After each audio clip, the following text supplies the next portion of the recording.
intelligence community whom you're here to represent today. Their successes are seldom celebrated. Their accomplishments are often unseen. But our nation is grateful to each one for the vital work they do to keep our nation safe, prosperous, and free. Our annual Worldwide Threats hearing allows for the American people to receive an unvarnished and unbiased account of the real and present dangers that our nation faces. As we will hear from our witnesses, many of the threats we face are truly existential. Communist China is actively working to replace the United States as the world's dominant superpower.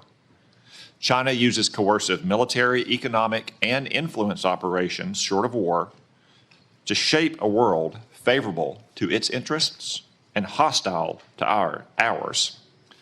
These methods include the biggest peacetime military buildup in history, rapidly expanding its nuclear forces, providing critical assistance to help Russia withstand U.S. sanctions, obscuring its role in accelerating the spread of COVID-19 beyond Wuhan, turning a blind eye to Chinese companies that enable the production of fentanyl flooding into the United States, and putting space weapons on orbit, among other tactics. Iran, despite setbacks inflicted on its so-called axis of resistance by Israel over the last year, still aims to destroy what it calls the little Satan, the state of Israel, and what it calls the great Satan, the United States. It continues to arm Yemeni rebels to attack global shipping, though these outlaws have suffered terrible losses over the last 2 weeks thanks to decisive action by President Trump and our brave troops. I commend the President, Mike Waltz, Pete Hegseth, and his entire national security team for these actions. Iran also continues its decades-long effort to develop surrogate networks inside the United States to threaten U.S. citizens. Furthermore, Iran's nuclear program continues apace. It's actively developing multiple space launch vehicles, which are little more than flimsy cover for an intercontinental ballistic missile program that could hit the United States in a matter of years. But all this will soon come to an end. The supreme leader of Iran now faces a stark choice, thanks to President Trump. The supreme leader can fully dismantle his nuclear program, or he can have it dismantled for him. Finally, today's report also acknowledges that illicit drug production endangers the health and safety of millions of Americans.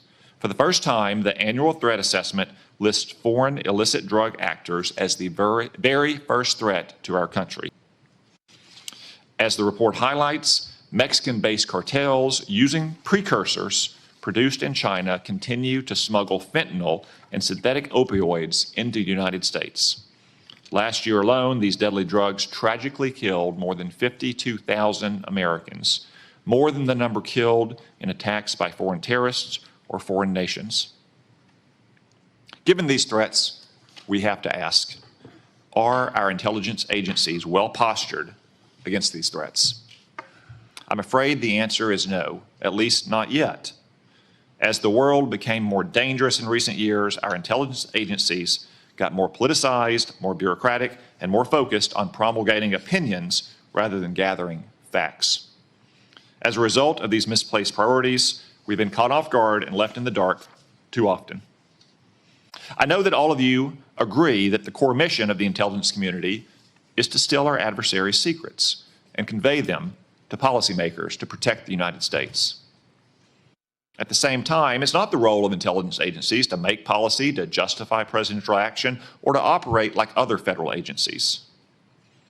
After years of drift, the intelligence community must recommit to its core mission of collecting clandestine intelligence from adversaries whose main objective is to destroy our nation and our way of life. The reason is not that our intelligence community lacks dedicated patriots who show up to work every day to protect the American people. On the contrary, it has an abundance of them. The reasons are a misuse of resources, bureaucratic bloat, a default to play it safe, and a past administration that prioritized social engineering over espionage. Coupled with recent failures, the finding in today's Worldwide Threat Report should be a wake-up call to all of us to get our house in order. The status quo is proving inadequate to provide the President and Congress with the intelligence needed to protect the American people. As more storms gather, America's intelligence capabilities require urgent reform and revitalization. As the chairman of this committee, I look forward to working with each of you to strengthen America's intelligence edge and refocus our intelligence community on its core mission, stealing secrets. The American people deserve nothing less. We've assembled an impressive team to get this done, and I look forward to hearing your comments. Now I recognize the Vice Chairman for opening remarks. Well, thank you, Mr. Chairman, and good morning, everybody. I want to thank all the witnesses for being here. I got to say, I've been on the committee now for 14 years, and this year's assessment is clearly one of the most complicated and challenging in my tenure on the committee. And I want to get into that in a moment, but I want to first of all address the recent story that has broken in the news. Yesterday, we stunningly learned that senior members of this administration, and according to reports, two of our witnesses here today were members of a group chat that discussed highly sensitive and likely classified information that supposedly even included weapons packages, targets, and timing, and included the name of an active CIA agent. Putting aside for a moment that classified information should never be discussed over an unclassified system, it's also just mind-boggling to me that all these senior folks were on this line and nobody bothered to even check Security Hygiene 101. Who are all the names? Who are they? Well, it apparently included a journalist. And no matter how much the Secretary of Defense or others want to disparage him, this journalist had at least the ethics to not report, I think, everything he heard. Question I raise is like, everybody on this committee gets briefed on security protocols. We're told you don't make calls outside of SCIFs of this kind of classified nature. We don't know, and I'm going to ask, obviously. Director Gabbard is the executive in charge of all, keeping our secrets safe. Were these government devices? Were they personal devices? Had the devices been collected to make sure there's no malware? There's plenty of declassified information that shows that our adversaries, China and Russia, are trying to break in to encrypted systems like Signal. I can just say this, if this was the case of a military officer or an intelligence officer and they had this kind of behavior, they would be fired.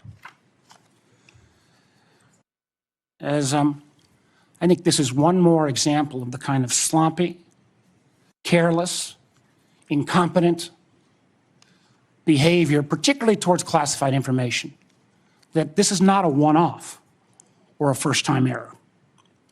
Let me take a couple minutes and review some of the other reckless choices that this administration has made regarding our national security. We all recall, it seems like it wasn't that long ago, but less than 2 months ago, in the first 2 weeks, the administration canceled all U.S. foreign assistance. Now, some may say, how bad can that be? It's foreign assistance. Well, U.S. foreign assistance paid for the units in Ukraine that provide air defense to civilian cities being attacked by Russia. Foreign assistance paid for guarding camps in Syria where ISIS fighters are detained. Foreign assistance paid for programs abroad that ensure that diseases like Ebola don't come home. And until recently, it paid for the construction of a railway in Africa that would have helped given the United States much needed access to critical minerals in Congo. Now that project, China's going to try to finance it. As well, in the first 2 weeks, Director Patel, the administration fired several of our most experienced FBI agents, including the head of the Criminal Investigative Division, the head of the Intelligence Division, the head of the Counterterrorism Division, the heads of the New York, Washington, and Miami field office, all individuals who were distinctly and directly responsible for helping to keep America safe.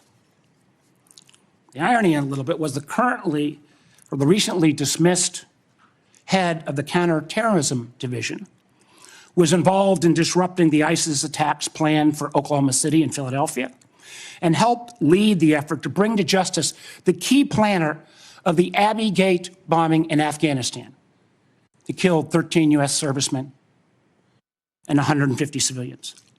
That very Abbey Gate effort was actually praised by the president in his State of the Union address. Yet the administration's response to these agents, I believe, good works and years of service, was to force these folks out. It's hard to imagine how that makes our country safer. Nor can I understand how Americans are made more secure by firing more than 300 staff at the National Nuclear Security Administration, including those responsible for overseeing the security and safety of the nuclear stockpile.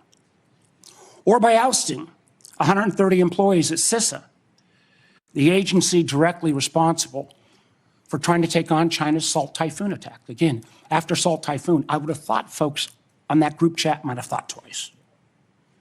Or how we made safer by sacking 1,000 employees at the CDC and NIH who are actually directly working on trying to keep our country safe from disease. Or by pushing out hundreds of intelligence officers. The amazing thing is that our intelligence officers, they're not interchangeable like a Twitter coder.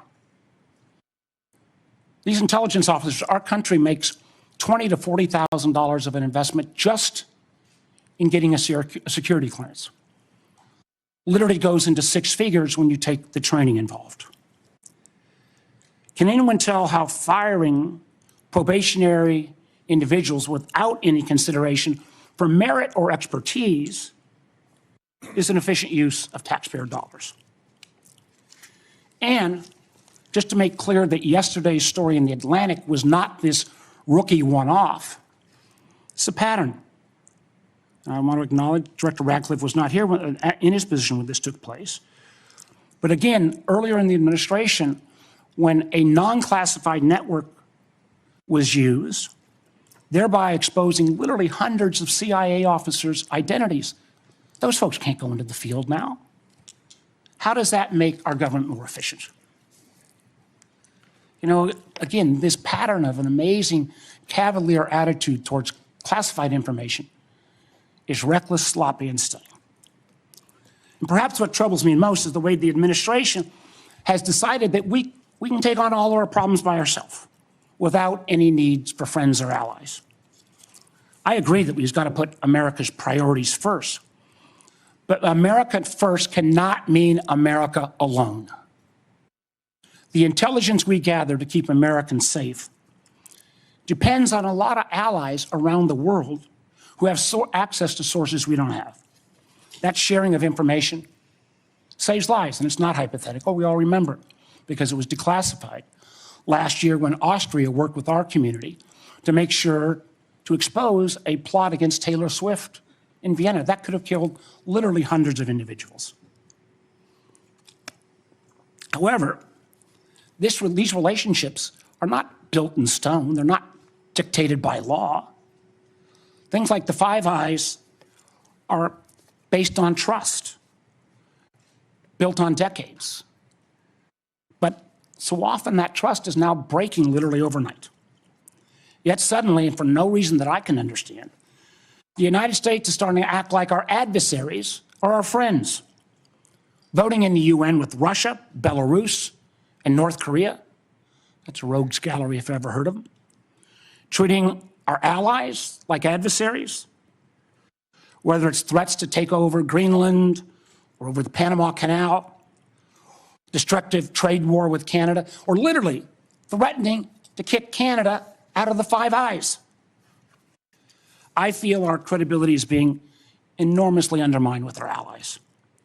who I believe, and I think most of us on this committee, regardless of party, believes makes our country safer and stronger.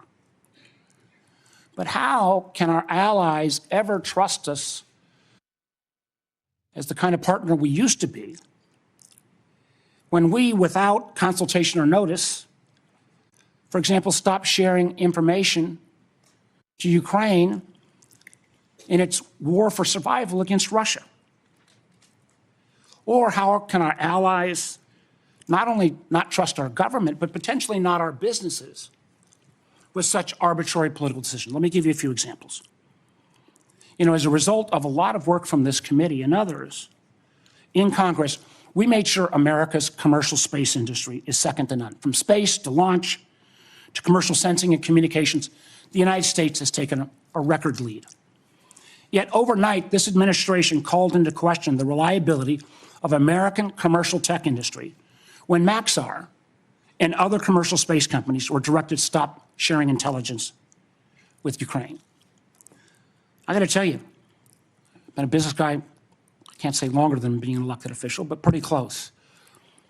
That shockwave across all of commercial space, and frankly, not just commercial space, I've heard it from some of our hyperscalers in the tech community, has sent an enormous chill. Who's going to hire an American commercial space company, government or foreign business, with the ability to have that taken down so arbitrarily? And it's not just in the case of commercial space. We've seen that Canada, Germany, Portugal have all been saying they're rethinking buying F-35s. I've heard from Microsoft and Google directly and Amazon that they're having questions about whether they can still sell their services. We've also seen foreign adversaries and friends take advantage of this rift in our national security areas and our scientists. Germany has already put out ads trying to attract some of our best scientists who've been rifted. And the Chinese intelligence agencies are posting on social media sites in the hopes of luring individuals with that national security clearance who've been pushed out, perhaps arbitrarily, to come into their service. So no, the signal fiasco is not a one-off. It is unfortunately a pattern we're seeing too often repeated. I fear that we feel the erosion of trust from our workplace, from our companies, and from our allies and partners can't be put back in the bottle overnight. Make no mistake, these actions make America less safe. Thank you, Mr. Chairman.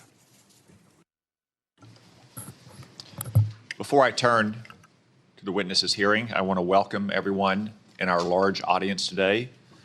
I also want to note that we will not tolerate any disruptions of the witnesses' testimony or senators' questions and the witnesses' answers. You'll note that we have a large contingent of Capitol Police in the room. Any disruptions, either opposed or in favor to the witnesses, will result in prompt removal from the hearing room, and my encouragement to the U.S. Attorney to throw the book at the person disrupting the hearing. No offense, but we all came to hear the witnesses, no one else in the room. Director Gabbard, I understand you'll make a statement for the panel of witnesses. Thank you, Mr. Chairman, Vice Chair, members of the committee. Thanks for the opportunity for us to be here to present you the intelligence community's 2025 annual threat assessment. I'm joined here this morning by my colleagues from the CIA, DIA, FBI, and NSA. Our testimony offers the collective assessment of the 18 U.S. intelligence elements making up the U.S. Intel community and draws on intelligence collection and information available to the IC from open source and private sector and the expertise of our analysts. This report evaluates what the IC assesses most threatens our people and our nation's ability to live in a peaceful, free, secure, and prosperous society. As you know, we face an increasingly complex threat environment that is threatening us here at home and our interests abroad. I'll begin by focusing on what most immediately and directly threatens the United States and the well-being of the American people: non-state criminal groups and terrorists putting American lives and livelihood at risk. Then I'll focus on the key nation states who have the capability to threaten the interests of the United States. In this complex environment, non-state and state actors are able to exploit or take advantage of the effects of each other's activities. Conventional and asymmetrical capabilities, even the traditionally weakest of actors are able to acquire from available advanced technologies, creates an even more complex and serious threat landscape. First, I'll highlight the threats presented by several non-state actors. Cartels, gangs, and other transnational criminal organizations in our part of the world are engaging in a wide array of illicit activity, from narcotics trafficking to money laundering to smuggling of illegal immigrants and human trafficking, which endanger the health, welfare, and safety of everyday Americans. Based on the latest reporting available for a year-long period ending October 2024, cartels were largely responsible for the deaths of more than 54,000 U.S. citizens from synthetic opioids. Mexico-based transnational criminal organizations, or TCOs, are the main suppliers of illicit fentanyl to the U.S. market and are adapting to enforcement and regulatory pressures by using multiple sources and methods to procure precursor chemicals and equipment, primarily from China and India, many of which are dual-use chemicals used in legitimate industries. Independent fentanyl producers are also increasingly fragmenting the drug trade in Mexico. The availability of precursor chemicals and ease of making illicit fentanyl have enabled independent actors to increase illicit fentanyl production and smuggling operations in Mexico. Cartels are profiting from human trafficking and have likely facilitated more than 2 million illegal immigrants encountered by law enforcement at the U.S. southwest border in 2024 alone, straining our vital resources and putting the American people at risk. Criminal groups drive much of the unrest and lawlessness in the Western Hemisphere. They also engage in extortion, weapons and human smuggling, and other illicit and dangerous revenue-seeking operations, including kidnappings for ransom, forced labor, and sex trafficking. These and other human traffickers exploit vulnerable individuals and groups by promising well-paying jobs while confiscating their identification documents. They operate in the shadows, exploiting lawlessness in various areas and using coercion and intimidation to control their victims. While these key drivers of migrants are expected to persist, heightened U.S. border security enforcement and deportations under the Trump administration are proving to serve as a deterrent for migrants seeking to illegally cross U.S. borders. U.S. Border Patrol apprehensions along the southwest border in January 2025 dropped 85% from the same period in 2024. Transnational Islamist extremists such as ISIS and al-Qaeda and affiliated jihadi groups continue to pursue, enable, or inspire attacks against the United States and our citizens abroad and within the homeland to advance their ultimate objective of establishing a global Islamist caliphate. This includes heightened efforts to spread their ideology to recruit and radicalize individuals in the U.S. and the West. While the New Year's Day attacker in New Orleans had no known direct contact with ISIS terrorists, he was influenced and radicalized by ISIS ideological propaganda, as one example. Al-Qaeda and its affiliates continue to call for attacks against the United States as they conduct attacks overseas. These jihadist groups have shown their ability to adapt and evolve, including using new technologies and tactics to spread their ideology and recruit new followers. A range of non-state cyber criminals are also targeting our economic interests, critical infrastructure, and advanced commercial capability for extortion, other coercive pursuits, and financial gain. These actors use a variety of tactics, including phishing, ransomware, and denial of service attacks, to disrupt our systems and steal sensitive and lucrative information using available technologies and U.S. cyber vulnerabilities. Ransomware actors last year, for example, attacked the largest payment processor for U.S. healthcare institutions. And another set of criminal actors conducted cyber attacks against U.S. water utilities. Some of these non-state cyber actors also operate as proxies for or emulate similar activities carried out by major state actors. While these non-state cyber actors often seek financial and intellectual property gains, they also carry out cyber operations for espionage purposes, targeting our critical infrastructure. Turning to key state actors, the IC sees China, Russia, Iran, and North Korea engaging in activities that could challenge U.S. capabilities and interests, especially related to our security and economy. These actors are in some cases working together in different areas to target U.S. interests and to protect themselves from U.S. sanctions. At this point, the IC assesses that China is our most capable strategic competitor.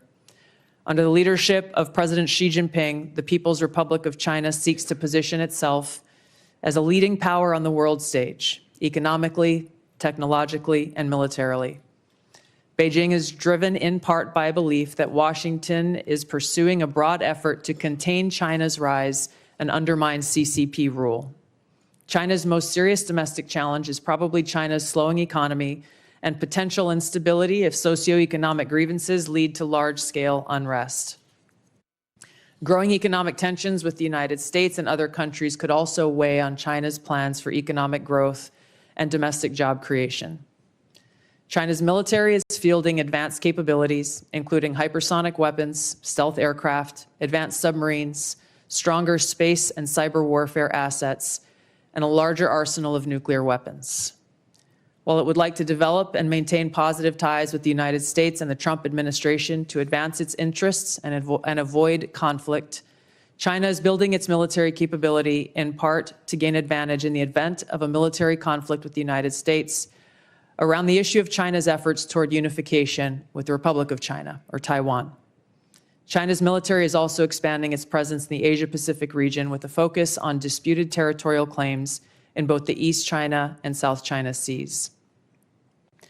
Beijing is advancing its cyber capabilities for sophisticated operations aimed at stealing sensitive U.S. government and private sector information and pre-positioning additional asymmetric attack options that may be deployed in a conflict. China's cyber activities have been linked to multiple high-profile breaches, including last year's massive compromise of U.S. telecom infrastructure, commonly referred to as Salt Typhoon. Beijing currently dominates global markets and strategically important supply chains, for example, with the mining and processing of several critical minerals. In December, China imposed an export ban to the United States on gallium, germanium, and antimony, all of which are important to the production of semiconductors and our defense technologies. This was in direct response to U.S. export controls on chips designed to broadly limit PRC access to advanced chips and chip-making equipment. China also aims to compete in other critical global industries, including AI, legacy semiconductor chip production, biomanufacturing and genetic sequencing, and medical and pharmaceutical supply production. Leveraging often heavily state-subsidized production at greater scale, lower costs, and weaker regulatory standards than required in the West, Beijing's strategy has given it a leading position in many parts of these sectors and supply chains that support them. In 2023, for example, China had 5 first-in-class domestic drug approvals and 3 FDA approvals. Turning to Russia. Russia's nuclear and conventional military capabilities, along with its demonstrated economic and military resilience, make it a formidable competitor. Moscow has more nuclear weapons than any other nation that could inflict catastrophic damage on the United States and the world in the event of a major war that Russian leaders feared put them and their regime at serious risk. In late 2024, Russia announced updates to its public nuclear doctrine, expanding the conditions under which Russia would consider using nuclear weapons. Russia is building a more modern and survivable nuclear force designed to circumvent U.S. missile defense through reliable retaliatory strike potential. Russia intends to deter the U.S. by holding both the U.S. homeland at risk and by having the capabilities to threaten nuclear war in a conflict. Russia's developed advanced cyber capabilities and has attempted to pre-position access to U.S. critical infrastructure for asymmetric options and make it a persistent cyber threat. Russia's cyber activities have been linked to multiple high-profile breaches, including the 2023 hack of Microsoft. Russia is also fielding new capabilities in anti-satellite weapons meant to degrade U.S. and allied space infrastructure. Among Russia's most concerning developments is a new satellite intended to carry a nuclear weapon as an anti-satellite weapon, violating long-standing international law against such activity and putting the U.S. and global economy at risk. Iran continues to seek expansion of its influence in the Middle East, despite the degradation to its proxies and defenses during the Gaza conflict. Iran has developed and maintains ballistic missiles, cruise missiles, and UAVs, including systems capable of striking U.S. targets and allies in the region. Tehran has shown a willingness to use these weapons, including during a 2020 attack on U.S. forces in Iraq and in attacks against Israel in April and October 2024. Iran's cyber operations and capabilities also present a serious threat to U.S. networks and data. The IC continues to assess that Iran is not building a nuclear weapon, and Supreme Leader Khamenei has not authorized the nuclear weapons program that he suspended in 2003. The IC continues to monitor closely if Tehran decides to reauthorize its nuclear weapons program.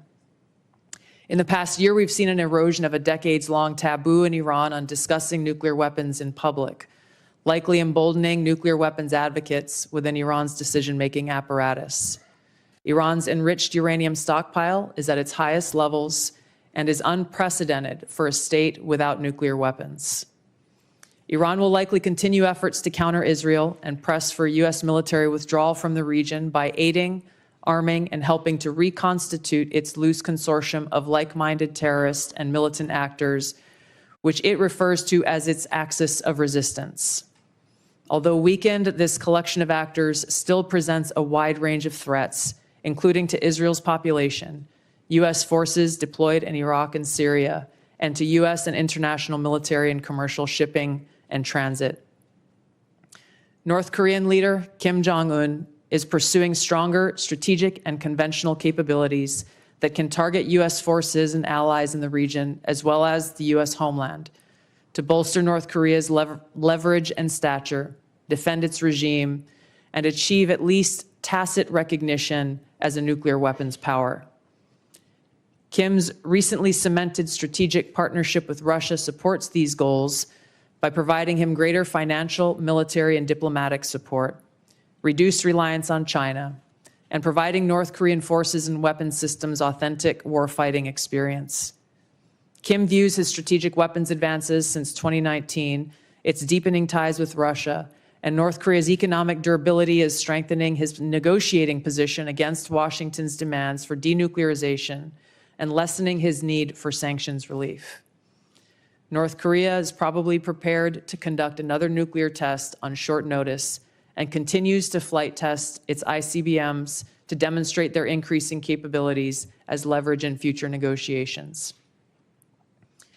Since 2022, China, Russia, Iran, and North Korea have grown closer. Removing the accelerant of the war in Ukraine is unlikely to revert these bilateral relationships to a pre-war 2021 baseline, leaving room for new strategic priorities and world events to create new incentives or challenges to their currently high levels of cooperation. Russia has been a catalyst for much of this expanded cooperation, driven heavily by the support it has needed for its war effort against Ukraine, including protection from U.S. and Western sanctions. In addition to its exchange of military and other resource capabilities with North Korea, Russia has relied more heavily on China's financial and defense industry backing, and also has increased combined military exercises with China to signal shared fortitude against the United States and U.S. allies in the Asia-Pacific region. With Iran, Russia has also expanded financial ties to mitigate sanctions. Iran has become a critical military supplier to Russia, especially of UAVs, in exchange for Russian technical support for Iranian weapons, intelligence, and advanced cyber capabilities. In conclusion, the threats that we see to U.S. national security are both complex and multifaceted and put the lives, safety, and well-being of the American people at serious risk.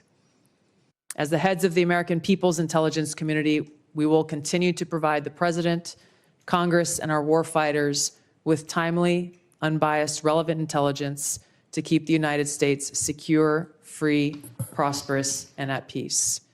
To the American people specifically, our intelligence community exists to serve you and to ensure your safety, security, and freedom. Thank you. Thank you, Director Gabbard. As I mentioned in my opening remarks, the annual threat assessment for the first time lists cartels and traffickers as the very first threat. Director Patel, I'm pleased to say that the FBI's Little Rock field office has been doing its part in addressing this threat.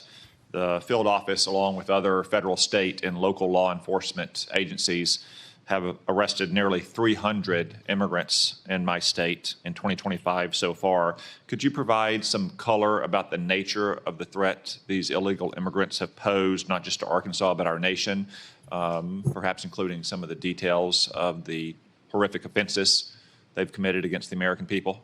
Thank you, Mr. Chairman. Mr. Vice Chairman. The witness will suspend. The greatest threat to global security is Israel, and the whole world knows it. Stop funding Israel! Stop funding Israel! Stop funding Israel! Stop funding Israel! So that protester was a Code Pink lunatic saying the greatest threat to world peace is funding Israel. I will observe, for the benefit of the audience here on television, that Code Pink is funded by Communist China as well, which simply illustrates, speak up now if you want to be removed as well, whoever's saying that.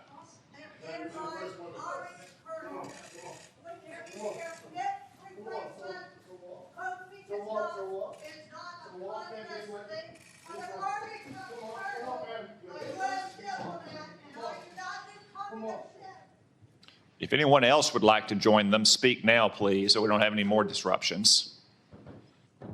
As I was saying, the fact that Communist China funds Code Pink, which interrupts a hearing like this about Israel, simply illustrate Director Gabbard's point that China, Russia, Iran, North Korea, and other American adversaries are working in concert to a greater degree than they ever have before.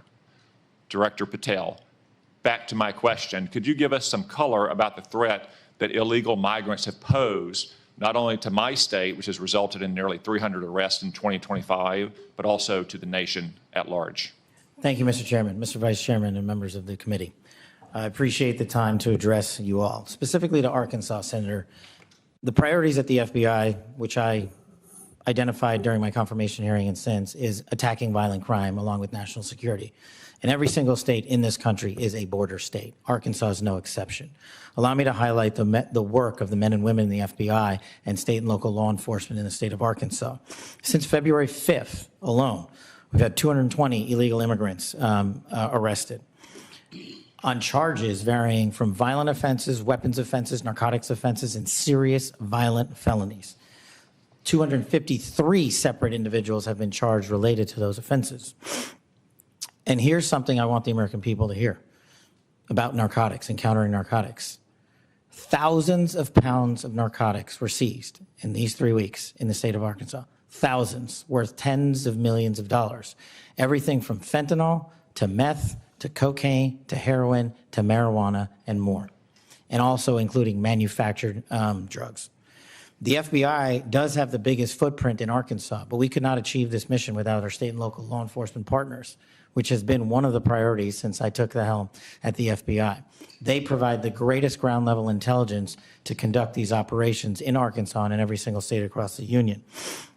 Since February 5th, we've assisted with the arrest of hundreds of criminals and illegals throughout your state, and that was just a 3-week operation. Prior to that, Senator, there was a bust of 17 federal indictments relating to a meth lab in the state of Arkansas in the southwest corner of your state. All of those individuals are now facing prosecution for hundreds of pounds of illegal opioids, guns, and other illicit material. So we will continue to do that work. We will work it 7 days a week, 365 days a year, not just in your state, Mr. Chairman, but in every state. Thank you, Director Patel. As Director Gabbard highlighted from the annual threat report, Director Ratcliffe, many, if not most, of the chemical precursors for deadly fentanyl produced by Mexican drug cartels originates in China. China, of course, is a techno-totalitarian police state.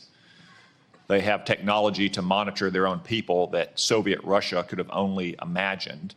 Is there any reason, Director Ratcliffe, to believe that China could not monitor and crack down on this flow of chemical precursors to Mexico if it chose to do so? Thank you, Senator, for the question. No, there's nothing that prevent China, the People's Republic of China, from cracking down on fentanyl precursors. As you well know, Senator, one of the reasons that they don't is that there are more than 600 PRC-related companies that produce those precursor chemicals in an industry that generates $1.5 trillion. That is one of the reasons that we see the Chinese efforts to affect the fentanyl precursors are really limited in nature and intermittent in nature, and not a dedicated effort to enforce their own laws and regulations to crack down on this. Thank you, Director Ratcliffe. I have many more questions I could ask, but I'm going to try to lead by example and stay within the 5-minute limit for the benefit of senators. I remind everyone there is a vote scheduled at noon. I hope to finish the open portion of this hearing before that vote closes, after which time we'll move to the closed portion. The Vice Chairman. Thank you, Mr. Chairman. I'll be happy to take your extra 13 seconds, but I want to go back to what I addressed at the outset. I mean, this was not only sloppy, it not only violated all procedures, but if this information had gotten out, American lives could have been lost. The Houthis had this information, could reposition their defensive systems. So I want to get a little more information about this. Director Gabbard, did you participate in the group chat with Secretary of Defense and other Trump senior officials discussing the Yemen war plans? Senator, I don't want to get into the specifics. Ma'am, were you on? You're not going to be willing to address? So you're not, are you denying? Matt, will you answer my question, ma'am? You were not TG on this group chat? I'm not going to get into the specifics. So you refuse to acknowledge whether you were on this group chat?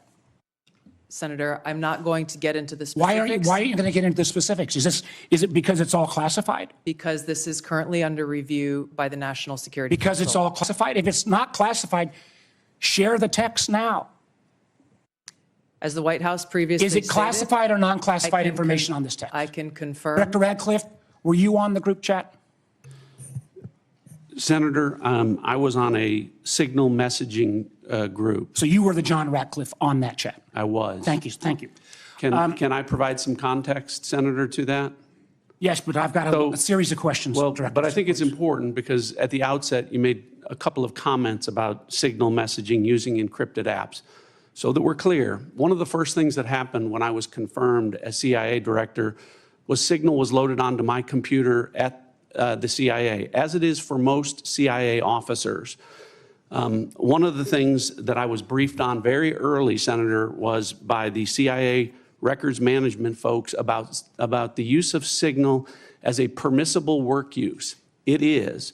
That is a practice that preceded the current administration to the Biden administration. Director Ratcliffe, I've got a series of questions. If you're making the statement, if you're making the statement, the signal is a secure channel. No, can I answer that? It is I've got a series of end-to-end encryption. So It is, to finish, I understand encryption. it is permissible to use to communicate and coordinate for work purposes, provided, Senator, that any decisions that are made are also recorded through formal channels. Right. So those were procedures that were implemented. My staff implemented those processes, followed those processes, complied with those processes, and finally, just please, so my communications, to be clear, in a signal message group were entirely permissible and lawful and did not include classified information. Well, we will make that determination, because if it's not classified, share the text with the committee. You know, let me go on. Director Gabbard, you are the security executive and set access guidelines for classified information. Did you contact the defense secretary or others after this specific military planning was put out and say, hey, we should be doing this in a SCIF? There was no classified material that was shared in that So then if there was no classified material, share it with the committee. You can't have it both ways. These are important jobs. This is our national security. Bobbing and weaving and trying to, filibuster your answer. So please answer the question. If this was Director Gabbard, if this was a rank and file intelligence officer who did this kind of careless behavior, what would you do with them? Senator, I'll reiterate that there was no classified material that was shared in that Ma'am, if there's no signal. classified in materials, share. And then if there's no classified materials, then you can't even answer the question whether you won the chat. This is strangely familiar, and I think my colleagues will remember, when you couldn't answer the question, is Edward Snowden a traitor?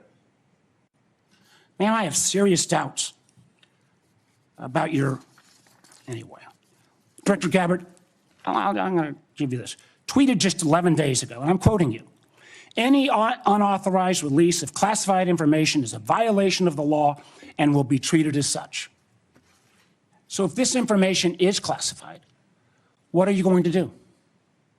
Senator, 2 points here. First of all, there's a difference between inadvertent release versus Careless and sloppy. malicious leaks of classified information. The second point is there was no classified information that was on Then this this signal committee group should get chat. that information. Director And the Patel, National Security Director Council Patel, is my time's reviewing about out, how and I'm this going to use occurred. my 12 seconds that the chairman gave me. Director Patel, has the FBI launched any investigation of this? Senator, I was just briefed about it late last night, this morning. I don't have an update. I would like to get an answer by the end of the day. At this point in the ordinary course of affairs, I would recognize Senator Collins. She asked me to express to you that she is under the weather this morning. She regrets her absence, but anticipates submitting written questions to which I would request your prompt replies for the senator. Senator Cornyn. Director Gabbard, I applaud President Trump's efforts to try to bring an end to the war between Russia and Ukraine. I want to read a statement out of the annual threat assessment and just confirm that you agree with this. It says Russia views its ongoing war with Ukraine as a proxy conflict with the West, and its objective to restore Russian strength and security in its near abroad against perceived U.S. and Western encroachment has increased the risks of unintended escalation between Russia and NATO. Do you agree with that statement? And that is in the annual threat assessment, correct? Correct. I'd like to refer to an AP story, Associated Press, dated March 21st, 2025. The title of the article is "Western Officials Say Russia is Behind a Campaign of Sabotage Across Europe." This AP map shows it. Mr. Chairman, I'd like to ask unanimous consent that it's being made part of the record. Without objection. The document that AP compiled, and I presume this is through open sources, documented 59 incidents, including cyber attacks, spreading propaganda, plotting killings, or committing acts of vandalism, arson, sabotage, or espionage. Is that consistent with your understanding and impression of what Russia's currently engaged in Europe? Senator, I haven't seen that specific article, but I can confirm that we assess Russia's attempts to conduct such sabotage activities in Europe. Thank you. One of the things that I'm most concerned about following some of the discussions between Russia and Ukraine and the United States and our other allies, obviously, as I said, peace between Ukraine and Russia is the desirable end state. I think you'd have to be crazy to say otherwise. But I also want to talk a little bit about the unexpected or maybe unintended consequences of European insecurity. I know the incoming Chancellor of Germany has talked about the possibility that Germany might share its nuclear weapons with Ukraine and suggested that the UK would be part of that. I know that Poland has talked about acquiring nuclear weapons, and perhaps other European countries to make up for what they view as a receding of the American umbrella of protection. General Krause, what would be the result of a proliferation of nuclear weapon-armed countries in Europe, if in fact that would occur as a result of the perception of European insecurity? Senator, thank you for the question.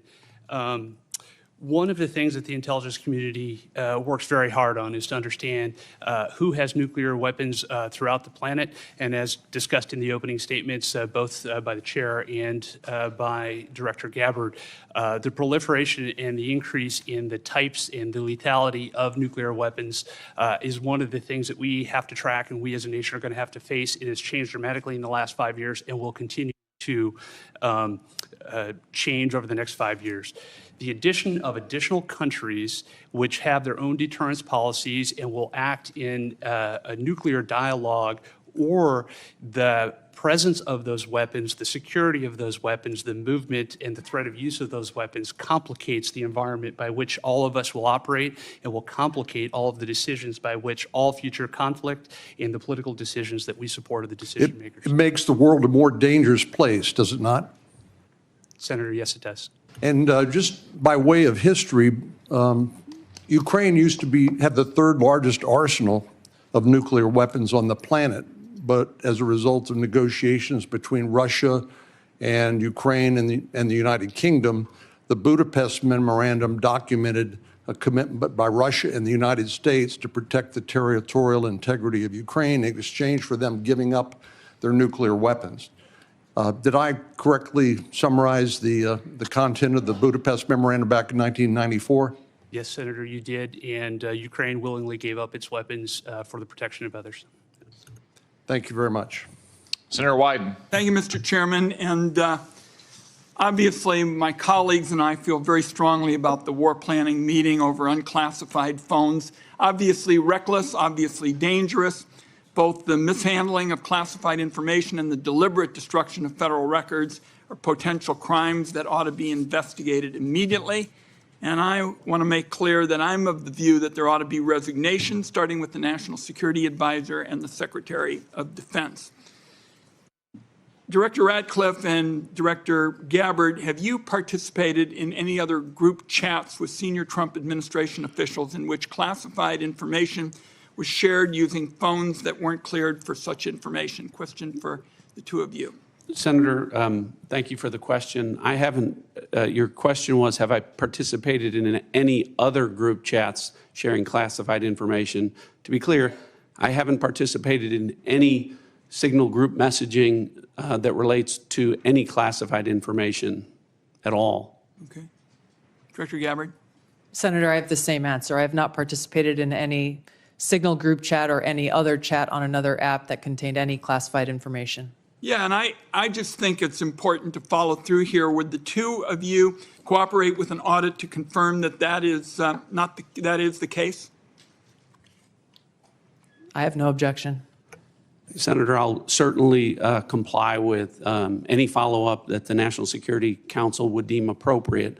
But again, to be clear, the use of signal message end-to-end encryption applications is permissible and was, in this case, used permissibly, at least to my understanding, and in a lawful manner. The seriousness of this is so clear. That's why I want to have an audit, and both of you gave me an answer indicating that you would be open to that, and I appreciate it. Director Patel, you weren't in this particular group chat, but have you participated in any chats on unclassified phones with other administration officials relating to national security? And if so, on what other topics? Thank you for your question, Senator, and not that I can recall. Okay.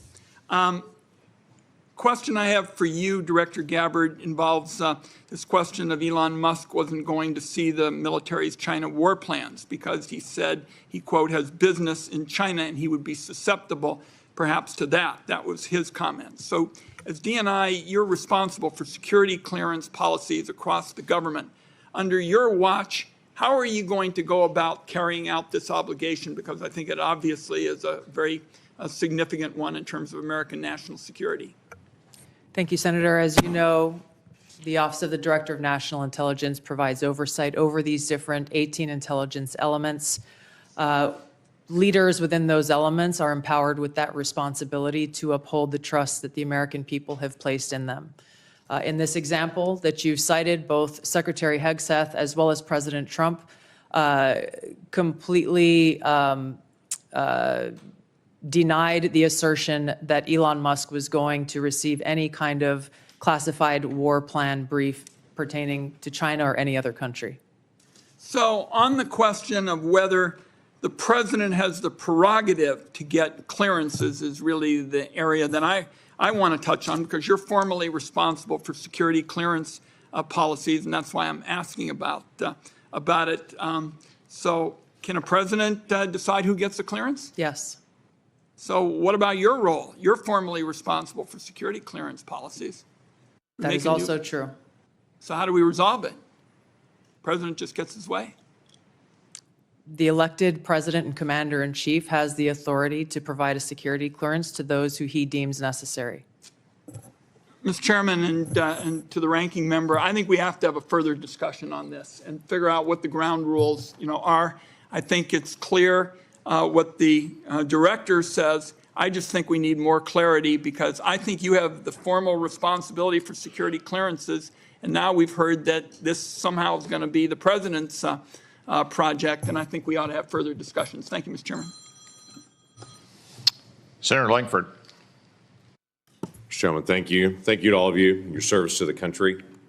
It matters. There are a lot of citizens of our country right now that have much greater security in their life because of the work that you do and the people that are working around you do. So I just want to say I appreciate that. For the folks in Oklahoma, they would definitely want me to be able to say thank you for your service. Let me ask a couple of questions on this. Director Gabbard, let me start with you on this. Iran has been listed as one of the top sponsors of terrorism for a very long time. They are the primary armors of Hezbollah, of Hamas, of the Houthis. They're arming the Russians to be able to kill Ukrainians. They continue to be able to destabilize the region. And just in the recent days, when many nations in the Gulf region have talked about how to provide greater stability, Iranian leadership stepped out and made very clear statements. They want a one-state solution for Israel, and it's to drive out all Jews. So this continues to be an issue not just for the region, but for Americans in particular.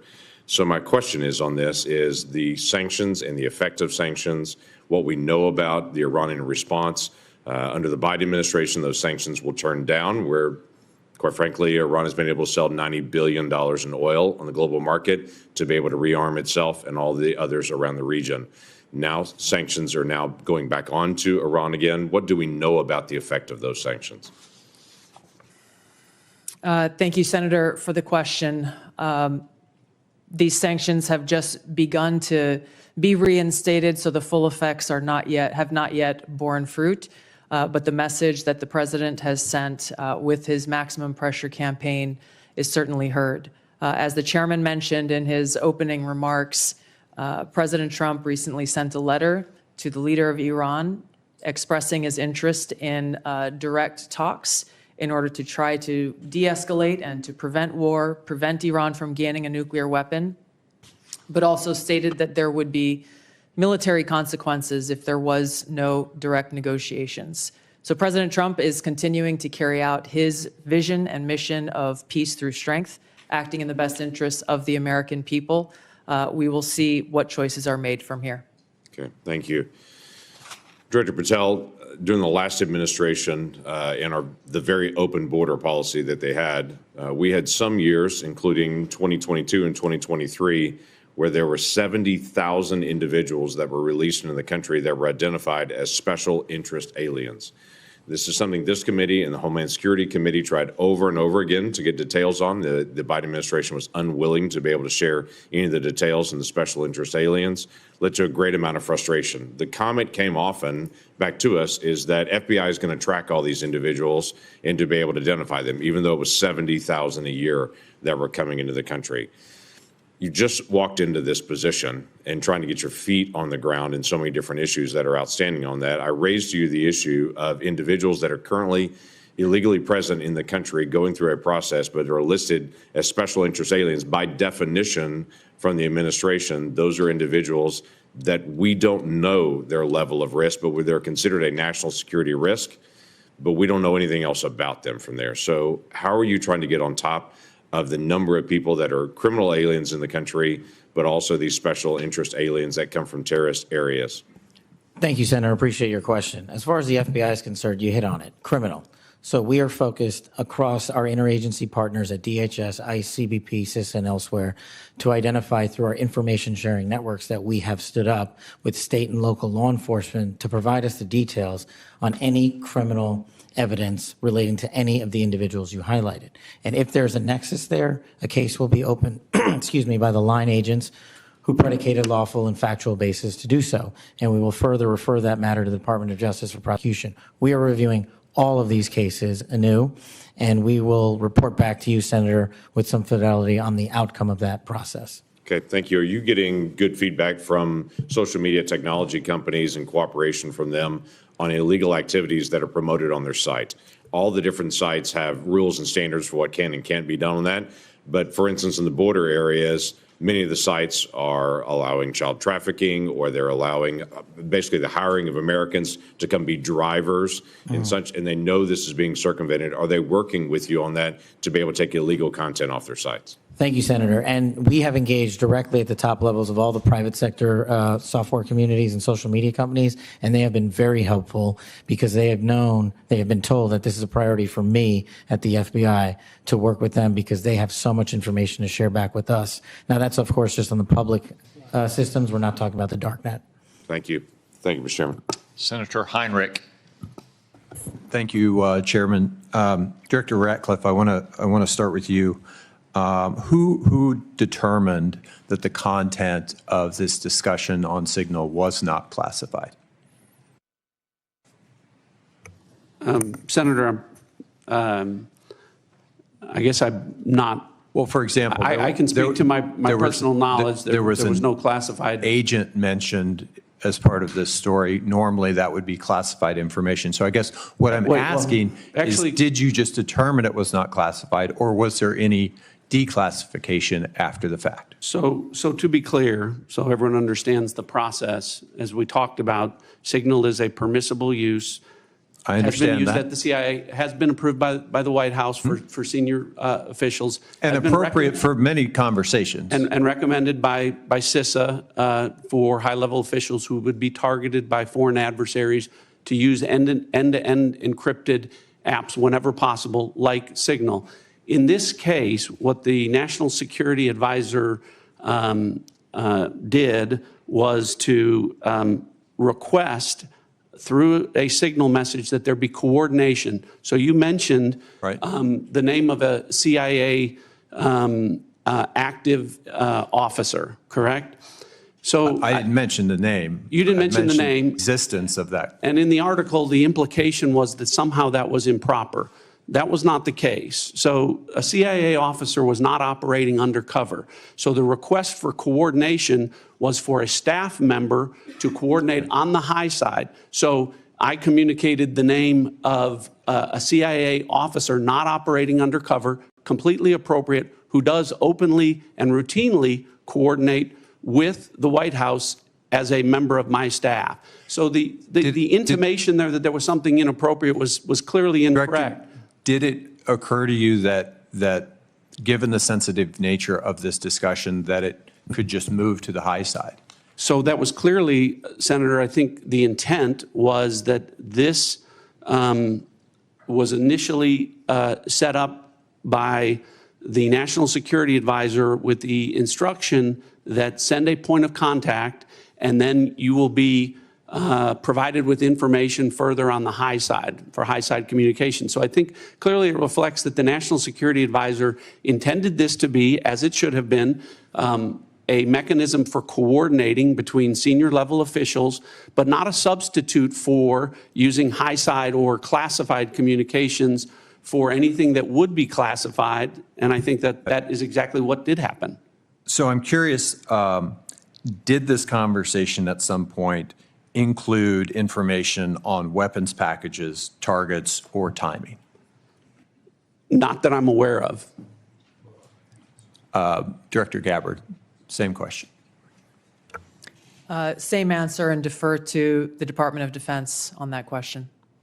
Well, those are two different answers, but you're saying that was not part of the conversation? That's my knowledge. The precise operational issues were not part of this conversation? Correct. Okay. I want to ask you, Director Gabbard, something on a very different track here, which is I very much agree with the conclusion of the ATA that foreign illicit drug actors are a major threat in the United States, and many of you have spoken to this today. Is the IC wrong in its omission of Canada as a source of illicit fentanyl in the ATA? I was surprised, given some of the rhetoric, that there is no mention of Canada in the ATA. Senator, the focus in my opening and the ATA was really to focus on the most extreme threats in that area. And our assessment is that the most extreme threat related to fentanyl continues to come from and through Mexico. So the president has stated that the fentanyl coming through Canada is massive, and actually said it was an unusual and extraordinary threat. And that was the language that was used to justify putting tariffs on Canada. I'm just trying to reconcile those two issues. Is it an unusual and extraordinary threat, or is it a minor threat that doesn't even merit mention in the annual threat assessment? Senator, I don't have the numbers related to Canada in front of me at this time. I'd like to get back to you on the specifics of that answer. It's less than 1% of the fentanyl that we are able to interdict. But if you have different information, I would very much welcome that. Senator Budd.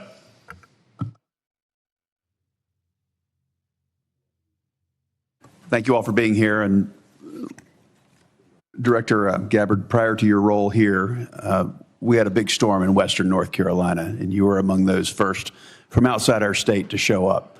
So thank you for your work there. Thank you for your ongoing work there and that of your family as well. It was good to see them when out in western North Carolina last week, so thank you. Director Hawk, so what do we need to do in regards to Volt Typhoon? There's a lot of pre-positioning that went on there. So where are we with that?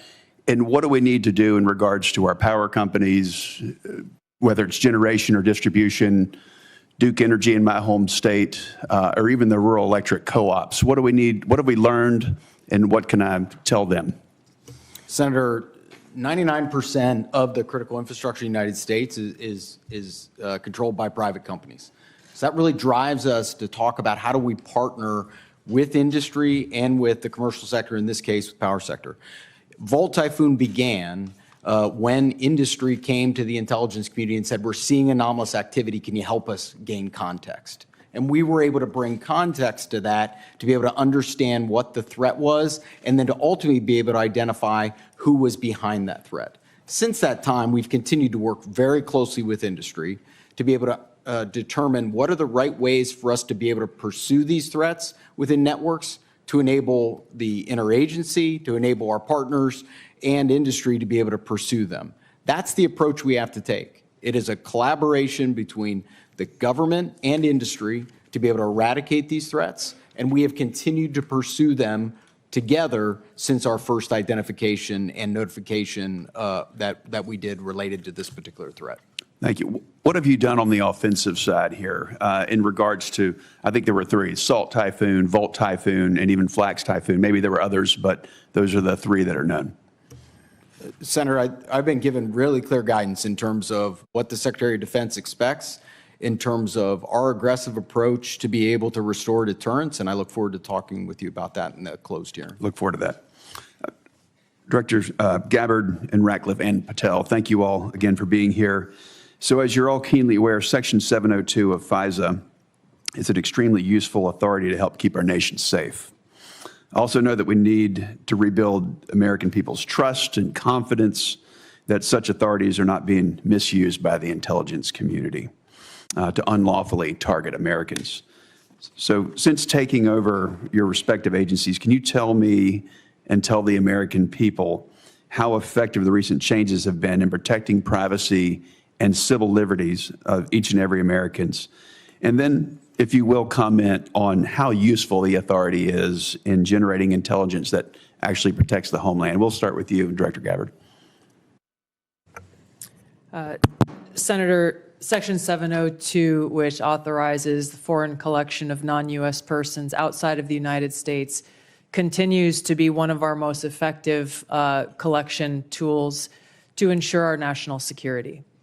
There are a number of reforms that the Senate passed, that Congress passed last year, that have proven to strengthen the protections of Americans' Fourth Amendment rights. In the short time that I've been in the seat, I've seen a few examples of that directly, most recently through the FISA court, calling in an amici to come in and weigh in on a dispute regarding provisions that would further protect Americans' Fourth Amendment rights. I'll be visiting our friends at the NSA next week and doing a quote-unquote ride-along to observe directly how those reforms that Congress passed are being implemented to protect Americans' civil liberties, and look forward to reporting back after I've had that opportunity. Thank you. Director Patel. Thank you, Senator. With my background in FISA and 702, I just want to clearly delineate between FISA Title 1.3 and 702 collection. We need to both ardently defend its use, but also ardently support reforms that allow the American public to entrust that those charged with those capabilities are not violating the Fourth Amendment or any other violation. Speaking to Title I, Title III, when it comes to U.S. persons, I have already included an amendment in terms of FBI language to make sure that when a U.S. person is targeted, that the FBI specifically is responsible for culling through all exculpatory information that is reasonably known and satisfying that burden and stating it in the application. When it comes to 702, Senator, some of the biggest enterprise efforts we have had to thwart national security risk would not have occurred if 702 collection had gone dark. And the FBI continues to use that information to protect the homeland. We've had multiple takedowns in the last 6 months based on 702 and interagency collection processes, but we just need to ensure the American public, and I'm working with my team, that even in the 702 sphere, American citizens' information is protected. Thank you all. I look forward to the discussion in the closed session. Senator King. Thank you, Mr. Chairman. Director Gabbard, I didn't intend to get into the Jeffrey Goldberg story, but something you said has sort of puzzled me. According to open source reporting at 11:44 on the morning of March 15th, Secretary Hegseth put into this group text a detailed operation plan, including targets, the weapons we were going to be using, attack sequences, and timing. And yet you've testified that nothing in that chain was classified. Wouldn't that be classified? What if that had been made public that morning before the attack took place? Senator, I can attest to the fact that there were no classified or intelligence equities that were included in that chat group at any time. And I so the defer- attack sequencing and timing and weapons and targets you don't consider to should have been classified? I or defer were to the classified? Secretary of Defense and the National Security Council on that question. Well, you're the head of you're the head of the intelligence community, and you're supposed to know about classifications. So your testimony very clearly today is that nothing was in that set of texts that were classified. I'll follow up on Senator Wyden's question. If that's the case, please release that whole text stream so that the public can have a view of what actually transpired on this discussion. It's hard for me to believe that targets and timing and weapons would not have been classified. Well, let me move on. You approved this report, this annual report, prepared by the Office of the Director of National Intelligence. Is this submitted to the White House routinely in anticipation of its public release? I don't know what you mean by submitted routinely. Was this report submitted to the White House before its release today? It was submitted to them once it was completed. I think probably around the same time it was sent to all of you. I want to move on. One note that surprised me, I've been on this committee now this is my 13th year. Every single one of these reports that we have had has mentioned global climate change as a significant national security threat, except this one. Has something happened? Has global climate change been solved? Why is that not in this report? And who made the decision that it should not be in the report when it's been in every one of the 11 prior reports? I can't speak to the decisions made previously, but this annual threat assessment has been focused very directly on the threats that we deem most critical to the United States and our national security. Obviously, we're aware of occurrences within the environment and how they may impact operations, but we're focused on the direct threats to Americans' safety, well-being, and security. How about how they will impact mass migration, famine, dislocation, political violence, which is the finding, by the way, of the 2019 annual threat assessment under the first Trump administration? You don't consider that a significant national security threat? For the intelligence community, being aware of the environment that we're operating in is a given. What I focused this annual threat assessment on, and the IC focused this threat assessment on, are the most extreme and critical direct threats to our national security. Let me ask a direct question. Who decided climate change should be left out of this report after it's been in the prior 11? Where was that decision I made? gave direction to our team at ODNI to focus on the most extreme and critical national security threats that we face. Your direction include no comments on climate change? Senator, as I said, I focused on the most extreme and direct national That's not a security response threats to my question. that we face. Did you instruct that there be no finding in terms of climate change in this report? I don't recall giving that instruction. Final questions in a few short seconds that I have left. You all concede, and it's in the report repeatedly, about the cyber danger from China, from Russia, from Iran. Why then is the administration deconstructing FISA? 130 people fired. General Hawk talked about the importance of public-private cooperation. That section of FISA seems to have been disestablished. What possible policy reason is there for undermining CISA's relationship to the states with regard to elections and to the private sector with regard to cybersecurity when the cybersecurity threat is only growing? Anybody want to tackle that? I won't speak for all of my colleagues here, but I don't believe any of us have any insight into those specific staffing decisions that have been made. Well, let me ask you this question. You've all found, the report has found explicitly growing cyber threats, including to elections from Russia, China, Iran. Do you believe that it's in the national interest to diminish our capacity to deal with those cyber issues? Yes or no? President Trump is focused on effects and making sure that the people that we have and the resources that we have are focused on our national security.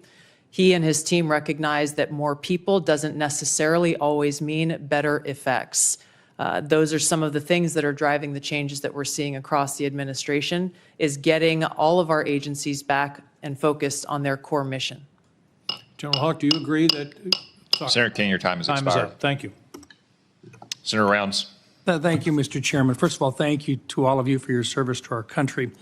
With regard to the issue surrounding Signal, I'm going to address it, but I'm going to address it in the closed session so that we can get more in depth into that issue. In the meantime, I want to direct my first question to Director Ratcliffe.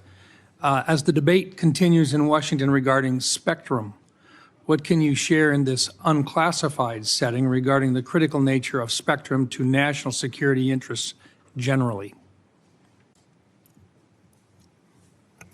Thanks for the question, Senator. I know this is an issue of great interest to the Senate, and the potential auction of commercial space on spectrum. Those, as you correctly point out, the discussions about spectrum, I will start out by saying There are national security implications from such an auction were to take place to both the DoD and the IC.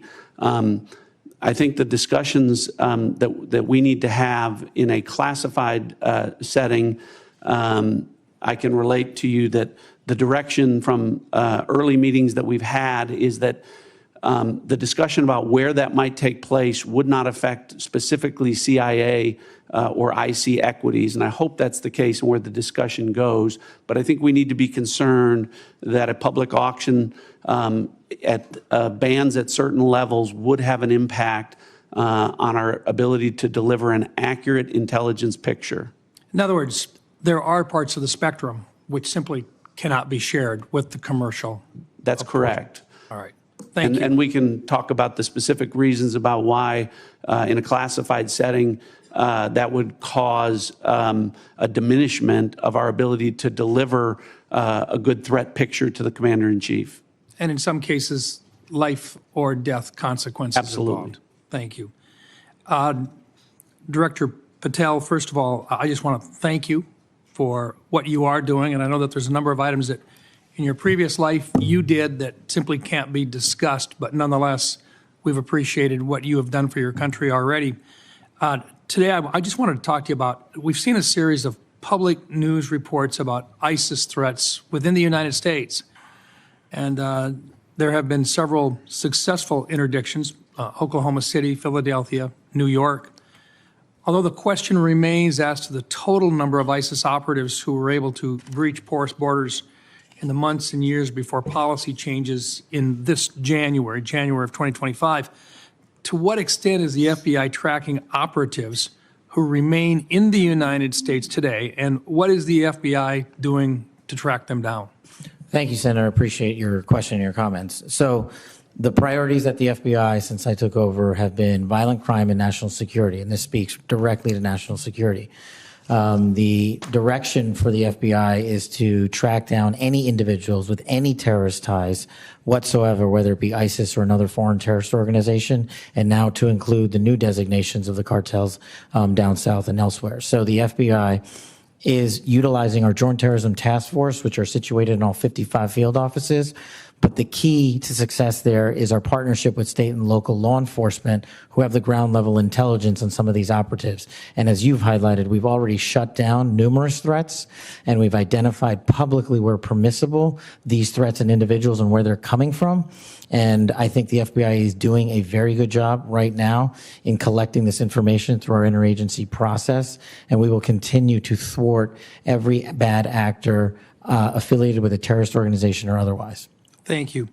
And Director Hawk, first of all, look, you've talked a little bit already about Salt Typhoon, but what I want to really get into is the things that are moving right now that you haven't had a chance to address, and in particular, Cybercom 2.0 and the need to accelerate that particular plan moving forward. Can you talk just briefly? I've got 40 seconds left.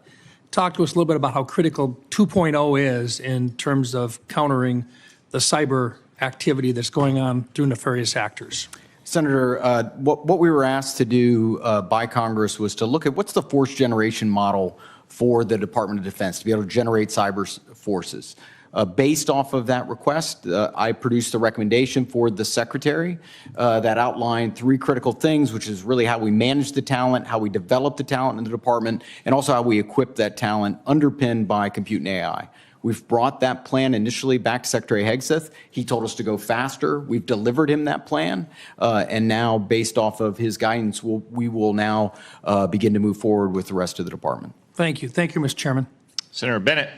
Thank you, Mr. Chairman. Thank you very much for holding this hearing, and thank you for being here. Mr. Director Ratcliffe, it sounds to me like your testimony today and the Secretary and the DNI's testimony is that there was nothing wrong at all with the signal thread that you were on, that it didn't include any targeting information or battle sequence. That is your testimony. That's your testimony. And I'm a little staggered that that is your view, Director Ratcliffe. Does the CIA have any rules about handling of classified information? Yes or no? Yes. Thank you, Director Ratcliffe. Do you agree, Secretary of Defense Pete Hegseth said this morning when asked by members of the press what had happened, he said this morning in Hawaii that Atlantic Editor-in-Chief Jeff Goldberg is a, quote, deceitful and highly discredited so-called journalist who's made a profession of providing hoaxes time and time again. Do you share that evaluation, the Secretary of Defense's evaluation of Jeff Goldberg as a journalist? Senator, I didn't see those comments. I don't know Jeff Goldberg. So do you share that view of the Secretary of Defense? Well, I don't have a view on. Okay. Assuming that he has that view, I'm curious about whether you are the CIA director. Okay, this has happened. We know it's happened. Did Jeff Goldberg somehow, did he create a hoax that allowed him to become part of this signal thread? Please answer the question. You don't insult the intelligence of the American people. Did he invite himself to the signal thread? I don't know how he was invited, but clearly he was added. Clearly it was. Finish your sentence, please. Clearly he was added to the signal group. Your question is. You don't know that the president's national security advisor invited him to join the signal thread? Everybody in America knows that. Does the CIA director not know that? I've seen conflicting reports about who added the reporter to the signal messaging group. You think that it's perfectly appropriate that there was a reporter added, especially one that the Secretary of Defense says is deceitful, highly discredited, a so-called journalist who's made a profession of peddling hoaxes over and over again? Is your testimony that it was appropriate that he was added to this signal thread? No, of course not. And why did you not call? Hold on, Senator. You're mischaracterizing my testimony. Good. You answered the question. Let me ask you. When he was added to the thread, you're the CIA director. Why didn't you call out that he was present on the signal thread? I don't know if you use signal messaging app. I do. Not for classified information, not for targeting. Well, neither do I, Senator. Neither do I, Senator. Well, that's what your testimony is today. It absolutely is not, Senator. Were you not listening at the beginning? No. When I said that I was using it as permitted, it is permissible to use. I agree that's your testimony. Yeah. I agree that's your testimony. You asked me if I use it, and I said not for targeting, not for classified information. And I said I don't either. I also know Jeff Goldberg. I don't use it to communicate with him, but you thought it was appropriate. By the way, I think he's one of the more outstanding journalists in America, but I'm shocked to find him on a thread that he's reading in the parking lot of a grocery store in Washington, D.C., and your testimony as the director of the CIA is that it's totally appropriate. No. Is it appropriate? No, that the Director, that is not what I. Okay, when did I say it was? Please. When did I use the word appropriate? Well, go ahead, please. Well, I didn't. That everybody in America. So clearly, there's nothing to Senator, see here is what your testimony is. No, I never said that. This is just a normal day at the CIA where we chat about this kind of stuff over Signal. In fact, it's so normal that the last administration left it here for us. That's your testimony today. That's your testimony. No, that's Senator. not my testimony. That's what you said. I didn't say any of those things that you just related, Senator. I heard you say it. We'll let the American people decide. Let me ask you one final point. I'm out of time. It. Well, are you going to give me a chance? Is it appropriate? Did you know that the president's Middle East advisor was in Moscow on this thread while you were, as director of the CIA, participating in this thread? Were you aware of that? Are you aware of that today?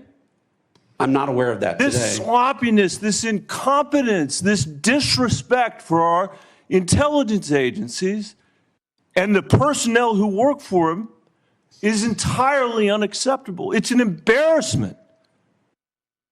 Senator? You need to do better. You need to do better. Thank you. I'm being gavelled by the Chairman, and I apologize for going over my time. Senator Young. Thank you all for being here. I'll be asking some follow-up questions, clarifications about this Signal episode in a closed setting, and try and work with all of you to bring clarity to that situation. It appears to me there's some unanswered questions. It'll take some time, I think, to get there in a more dispassionate setting. Director Gabbard, I'm going to begin today asking you some questions about emerging technology. This has been a real point of emphasis, I know, of our broader national security community for a period of time.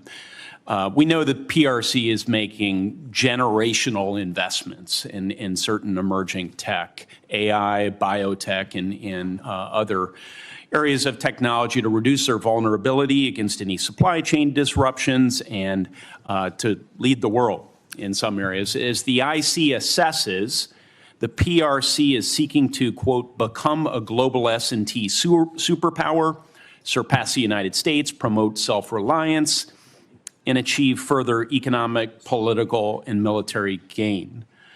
So, Director Gabbard, can you describe the actions China is taking to operationalize that IC assessment in ways that directly target the security and prosperity of everyday Americans?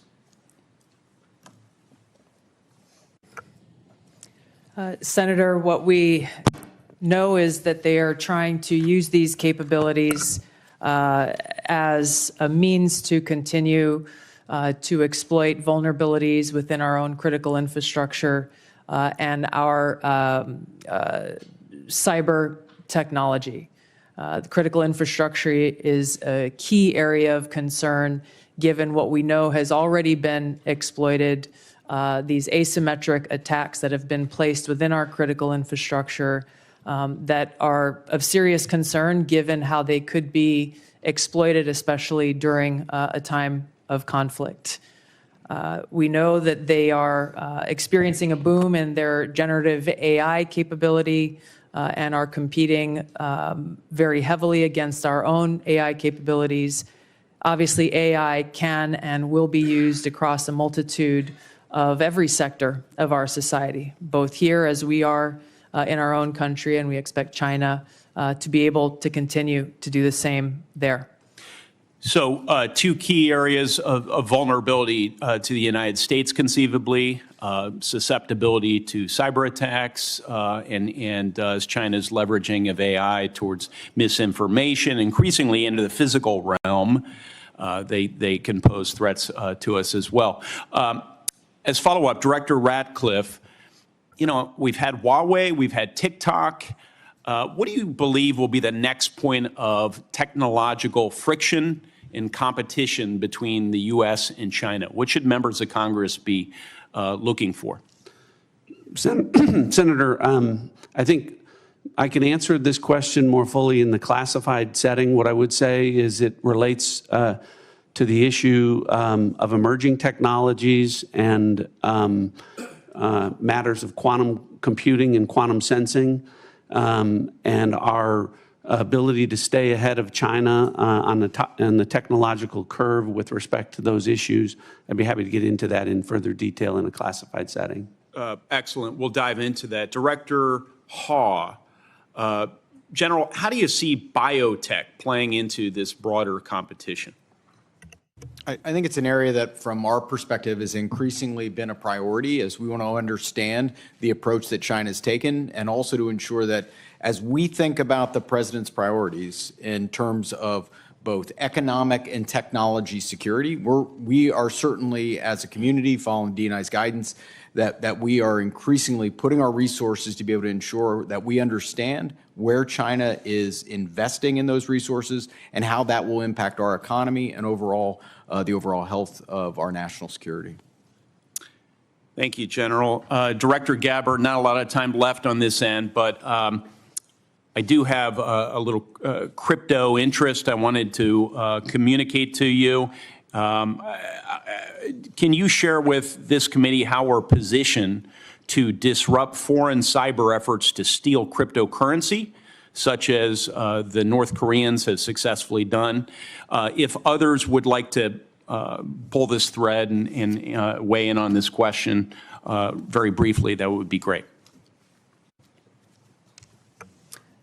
Senator, we're obviously aware of North Korea's revenue generating by stealing cryptocurrency has had a significant effect on North Korea's capabilities. I defer to our technical experts on the actions that are being taken. Senator, I think this would be a great topic when we go to closed session. It's going to be a busy closed Agree. setting. Yes. Director Patel? I agree with the general. In closed session, I can provide some details. It's what you get when you visit with a bunch of spies. All right, Chairman. Senator Kelly. Thank you, Mr. Chairman. I'm going to come back to the topic of the day here, the signal chain as reported by The Atlantic. Ms. Gabbard and Mr. Ratcliffe, you each testified that there was no information operational in nature, no classified information. So I want to ask each of you just a series of, just respond yes or no. I'll start with Ms. Gabbard. In the signal chain that we have been talking about, was there any mention of a target in Yemen?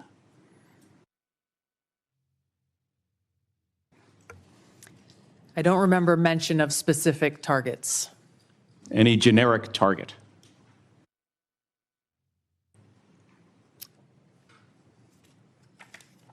I believe there was discussion around targets in general. Mr. Ratcliffe?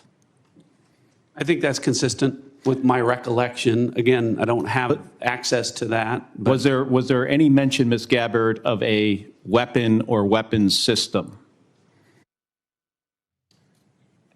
I don't recall specific weapons systems being named. I'm not talking about specific, any weapon or weapons system. I don't recall specific names of systems or weapons being used or named within the Well, I'm chat. not asking whether, I don't want you to tell me what the specific weapon was, but any weapon at all. Mr. Ratcliffe, same question. I don't recall. How about anything about timing? Ms. Gabbard? I don't recall specific timing. Was there any I mention? won't get into the detail of the conversation, but obviously there was a significant amount of planning and internal discussions that had occurred prior to and outside of this signal chat. Mr. Ratcliffe, you're nodding your head. Any mention of any military unit whatsoever? Mr. Ratcliffe? Not that I recall. Ms. Gabbard? Not that I recall. Okay, so I understand that DoD policy prohibits discussion of even what is called controlled unclassified information, or CUI, on unsecured devices. Are both of you aware of that DoD policy? I haven't read that policy. Not familiar with the DoD policy, but I would say that the Secretary of Defense is the original classification authority for DoD in deciding what would be classified information. Ms. Gabbard, does the intelligence community have a policy that prohibits discussion of controlled unclassified information? Yes. It does. Okay. Controlled unclassified information, according to DoD, includes information that is information that has not been approved for public release. Would you, of what's been disclosed publicly of the signal chain, would either of you feel that that would be approved for public release? Ms. Gabbard. The discussion that took place in that signal chat group was a conversation reflecting national security leaders and the vice president around the president's objectives. So yes or no, would you approve that for public release? I don't feel I can answer that question here. Because of the nature of this hearing? Because of the nature of a private discussion that took place between individual leaders in our government. it would make sense that you would not approve it for public release, wouldn't it? There are other factors that would go into that consideration. Mr. Ratcliffe, yes or no? I wouldn't approve the release of classified information. Again, as I've said, my I'm not talking about understanding is classified information, Mr. Ratcliffe. I'm talking about information that has not been approved for public release. That is information that is considered controlled, unclassified information. The principles that would have been on that would have been individuals capable of approving that for public release. I got 20 seconds. The deliberation as to whether or not we should launch a strike on another country, would you consider that classified information, Ms. Gabbard? Well, the information was not classified. I'm not talking about this. I'm just talking about deliberation from principles as to whether or not we should launch a strike on another country. Would you consider that classified information? I'm not talking about what happened this week. There are other factors that would go into determining that classification. Mr. Ratcliffe, the deliberation between principals in our national security apparatus about whether or not to strike another country, would you consider that to be classified information? Pre-decisional strike deliberation should be conducted through classified channels. Thank you. Thank you, Mr. Chairman. If I may, I just want to return, Mr. Ratcliffe, to your answer there in part, Senator Kelly. It's been raised at several occasions now in this hearing about whether classified information was discussed in this chat. And you mentioned about the Secretary of Defense being what you called, I think, the original classification authority. Correct. Correct. I think it's important for the public to understand that although you and Director Gabbard are original classification authorities on many matters, you're not that for all matters that might be classified in the government. Is that right? That's correct. So if the Secretary of State has classified sensitive diplomatic details, that's his authority. If the Secretary of Energy has sensitive classified information about our national laboratories, that's his authority. And the two of you can't speak to other departments who have their own original classification authority, and which, of course, as Director Gabbard said, ultimately rested with one person, the President of the United States. Is that correct? That's correct. Okay. I just wanted to clarify that. It looks like the Vice Chairman wants to weigh in as well. Just very briefly. I mean, I think it strains the audience and the watching public's credibility if we're talking about timing, packages, that somehow this would be okay to put out, or just, frankly, senior American officials trashing Europe. I've been around this for a while. This is not information you generally put out. And the notion there's not even acknowledgement of, hey, gosh, we screwed up, is stunning to me. And the idea somehow, well, none of this was classified, but we can't talk about it here. You can't have it both ways. I think the witness's point is that they can't speak for every official in the government who has original classification authority. Chairman, I don't, that's not what I'm not trying to litigate that. I'm trying to litigate on the face unless, as Senator Bennett said, this reporter is somehow making this all up. And I think the White House has acknowledged that the text chain that he submitted was authentic. It strains my mind to think, again, it strains my mind if the shoe had been on the other foot, what my colleagues would be saying about this. And again, we're going to get to the bottom of it. And I appreciate your comments, but you guys have both testified under law. There's nothing classified in that information. There's nothing, in a sense, I've not heard either one of you say, gosh, we screwed up. So we'll find out. This is too important to our national security. And again, I know we've got more members to close. They testified, is my understanding, correct me if I'm wrong, that there's no intelligence community classified information. Is that correct? That's Director correct. Ratcliffe, is that correct? Director Gabbard? Yes, Chairman. Well, again. That's not correct. She said repeatedly there's nothing classified, period. Right, period. You can't have it both. And again, we'll see. I cannot believe this is not going to come out. And if it's not classified, again, we'd ask you to give it to the public today. I'm sure one of your aides back there probably got it on paper. If you got it here, it's not classified. Stand by your position. Or is this just one more example of a careless approach to how we keep our secrets in this administration? With apologies to Senator Moran. Thank you, Mr. Chairman, and thank you to our witnesses for being here. I want to explore a little bit about Ukraine, and I'll direct this to Director Ratcliffe or Director Cruz. The ATA assesses that, quote, the grinding war of attrition in Ukraine, quote, will lead to a gradual but steady erosion of Kyiv's positions on the battlefield. Are Ukrainian forces at any significant risk of collapse this year?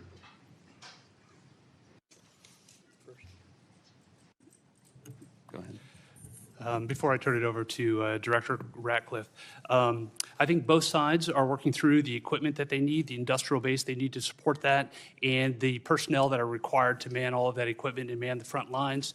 And as we see the battle space in the various portions, whether it's in Kursk, whether it's in any of the 4 oblasts, we see areas where Kyiv will struggle to prevent the slow attritional grind.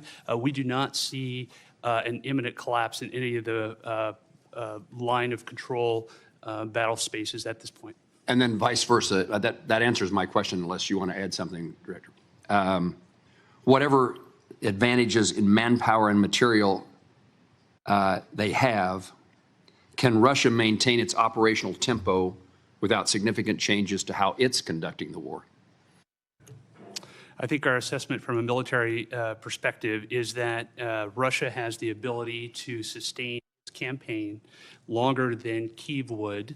Now, when that timeline hits, we do not have an assessment of, but I believe that if this were to go on for more than the remainder of this year, both sides would have a significant challenge maintaining their defense industrial base as well as their operational ops tempo. Longer than this year? That is correct, and they will each have difficulty at various points throughout the spring, summer, and fall as well. Thank you. Director Ratcliffe, ATA says continuing the Russia-Ukraine war perpetuates strategic risk to the United States of unintended escalation to large-scale war and heightened insecurity among NATO allies.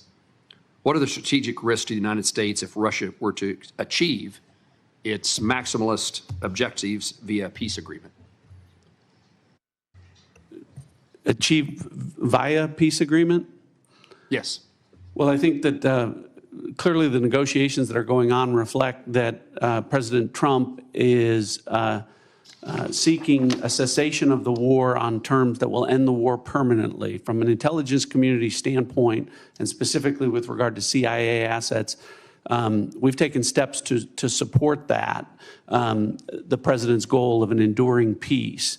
To General Cruz's comments, I agree with his assessment and generally the public assessment that Russia has the battlefield advantage, is grinding forward slowly.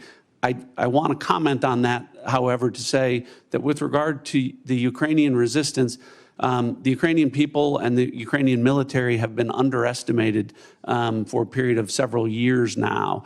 And ultimately, I'm convinced from my reflections in observing from an intelligence standpoint that they will fight with their bare hands if they have to, if they don't have terms that are acceptable to an enduring peace. Obviously, to the point of maximalist goals, President Trump has communicated that he is aware of the dangers of that, of Russia getting what they want. And I think that the peace talks that are taking place would reflect, if successful, and they are making progress, that both sides would not get everything that they want and no one's maximalist goals would be achieved. Thank you both. In the short time I have, I'm going to skip a question and ask that I intended to ask, but ask the director of the FBI. Director, I chair the subcommittee that appropriates money for the Department of Justice, including the FBI. It has been our practice that the FBI director, as well as the Attorney General, appear before our committee each year. And I want to make certain that you do not foresee any challenges that I will have in your presence when you come to speak when we invite you to come speak about your budget. I think when we visited in the office, you made yourself often available, pleased to talk to Congress. We're getting ready for the appropriations process to begin. The budget that the president intends to submit is seemingly months away, weeks away, long weeks away. And we may ask you to come testify about your priorities now or sooner than that. Is that a challenge for you that I'd be aware of? From the FBI, no, as long as the Department of Justice and the Attorney General are good with it. Thank you. Senator Reid.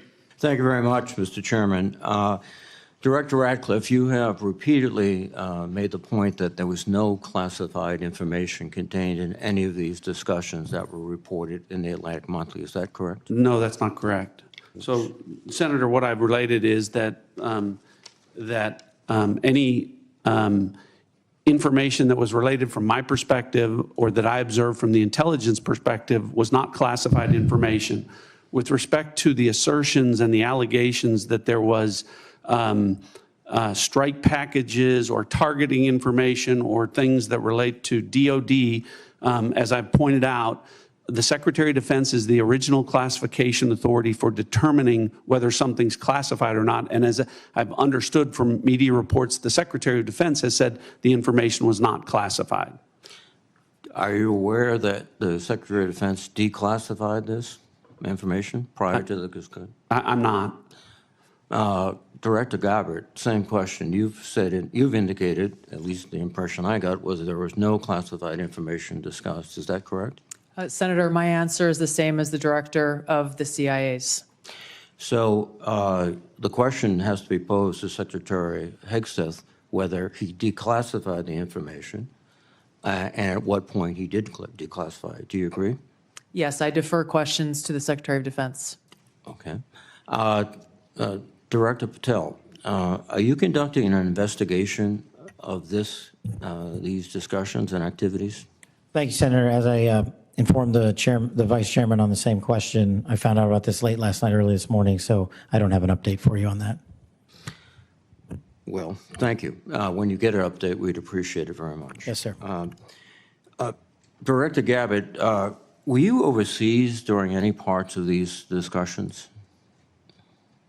Yes, Senator, I was. Were you using your private phone or a public phone for the signal discussions? I won't speak to this because it's under review by the National Security Council.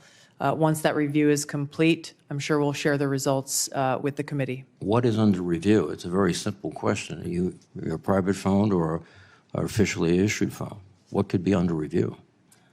National Security Council is reviewing all aspects of how this came to be, how the journalist was inadvertently added to the group chat, and what occurred within that chat across the board.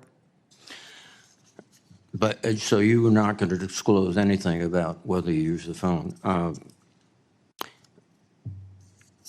Director Ratcliffe, there's been indication that the CIA has warned recently retired personnel about the vulnerabilities of Signal and other encrypted messaging applications. If that's the case, why were you discussing these issues on Signal?